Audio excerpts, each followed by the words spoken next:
നോമ്പ് തുറക്കുന്ന സമയത്തുണ്ടല്ലോ ദാഹവും വിശപ്പൊക്കെ ഒരുപോലെ മാറുന്ന ഒരു ഡ്രിങ്കിന്റെ റെസിപ്പി ആട്ടോ. നമ്മൾ ഈ തരിക്കഞ്ഞിയൊക്കെ ഉണ്ടാക്കുന്നതിന് പകരം ഇടയ്ക്ക് ഉണ്ടാക്കിയാൽ മതി. കുട്ടികൾക്കും വലിയവർക്കൊക്കെ ഒരുപോലെ ഇഷ്ടപ്പെടുന്ന ഒരു ടേസ്റ്റാണ്.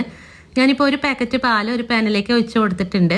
അതിൻ്റെ കൂടെ ഒരു കപ്പ് വെള്ളം കൂടി ചേർത്തിട്ടുണ്ട്. പിന്നെ അരക്കപ്പ് പഞ്ചസാര. മധുരം നല്ലോണം വേണമെന്നുണ്ടെങ്കിൽ കുറച്ചുകൂടിയൊക്കെ ചേർക്കാം കേട്ടോ. ഇതിപ്പോൾ ഒരു നല്ലൊരു അത്യാവശ്യത്തിനുള്ള മധുരം ഉണ്ടാവുള്ളൂ. പിന്നെ ഇതിലൊരു 2 ടേബിൾ സ്പൂൺ കസ്റ്റാർഡ് പൗഡർ ചേർത്ത് കൊടുക്കുക. അതല്ലെങ്കിൽ കോൺഫ്ലോർ ചേർത്ത് കൊടുത്താലും മതി. ഇതെല്ലാം കൂടി നല്ലോണം മിക്സ് ചെയ്തെടുത്തിട്ട് ഒന്ന് തിളപ്പിച്ചെടുക്കണം. അപ്പം നല്ലോണം തിളച്ച് വരുന്ന സമയത്ത് ഇതുപോലെ ചെറുതായിട്ടൊന്ന് കുറുകി വരും. ആ സമയത്ത് അരക്കപ്പ് വേവിച്ചെടുത്തിട്ടുള്ള സേമിയ ചേർത്ത് കൊടുക്കുക. ഫ്ലെയിം ഓഫ് ആക്കിയിട്ടില്ല.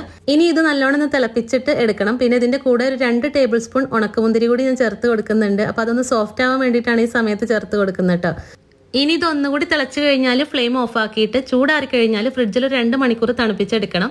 അപ്പോൾ 2 മണിക്കൂറിന് ശേഷം ഇതുപോലെ ലൂസായിട്ടുള്ള കൺസിസ്റ്റൻസി അല്ലാന്നുണ്ടെങ്കിൽ കുറച്ചുകൂടി പാല് ചേർത്തിട്ട് ഒന്ന് മിക്സ് ചെയ്തെടുത്താൽ മതി. ഇനിയിപ്പോൾ ഇതിൽ 1 table spoon chia seed 1/4 cup വെള്ളത്തിൽ കുതിർത്തെടുത്തതാണ്. അത് ചേർത്ത് കൊടുത്തിട്ടുണ്ട്. പിന്നെ കുറച്ച് ആപ്പിൾ, നേന്ത്രപ്പഴം, മുന്തിരി, സ്ട്രോബെറി ഇതൊക്കെ കുറച്ച് ചെറിയ കഷ്ണങ്ങളാക്കിയിട്ട് ചേർത്ത് കൊടുത്തിട്ടുണ്ട്. നിങ്ങളുടെ കയ്യിലുള്ള പുളി ഇല്ലാത്ത ഏത് ഫ്രൂട്ട്സ് വേണമെങ്കിലും ചേർത്ത് കൊടുക്കുക. ഇതെല്ലാം കൂടി നല്ലോണം ഒന്ന് മിക്സ് ചെയ്തെടുക്കണം. ഒരു 15 മിനിറ്റ് കൂടി ഫ്രിഡ്ജിൽ വെക്കുകയാണെന്നുണ്ടെങ്കിൽ ആ ഫ്രൂട്ട്സിലൊക്കെ ആ ഒരു മിക്സിന്റെ ടേസ്റ്റ് ഒക്കെ നല്ലോണം പിടിച്ചോളും. അപ്പോൾ നോമ്പ് തുറക്കുന്ന സമയത്ത് ദാഹവും ക്ഷീണമൊക്കെ പമ്പ് കിടക്കാൻ ഇത് മാത്രം മതി. ട്രൈ ചെയ്ത് നോക്കണം കേട്ടോ. വീഡിയോ ഇഷ്ടമായിട്ടുണ്ടെങ്കിൽ ഫോളോ ചെയ്യാൻ മറക്കരുത് കേട്ടോ.